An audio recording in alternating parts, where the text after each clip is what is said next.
Alam mo ba na kapag lagi kang walang gana sa bahay, hindi lang ikaw kundi ang iyong buong pamilya may something na bad energy sa loob. Dagdag pa, kapag palagi na lang kayo nagkakasakit at kinakapos sa pera dahil sa mga hospital bills at medicine bills, this is a sign na kailangan mo maglagay ng wool statue, plaque or amulet sa bahay nyo ngayon din. In Feng Shui, wulo is the most prominent amulet for good health. At alam naman natin na kapag ang kalusugan ng isang tao ay maayos at maganda, tiyak na hindi ganun kabigat or better walang problema when it comes to finances.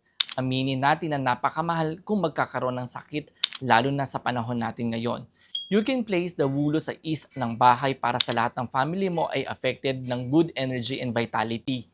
Isa pang tip, use a brass or crystal wulo since mas magandang energy na binibigay nito compared sa wooden structure ng wulo. Sana ay may natutunan kayong bago mula sa amin. Master Michael here, simplifying Feng Shui for everyone.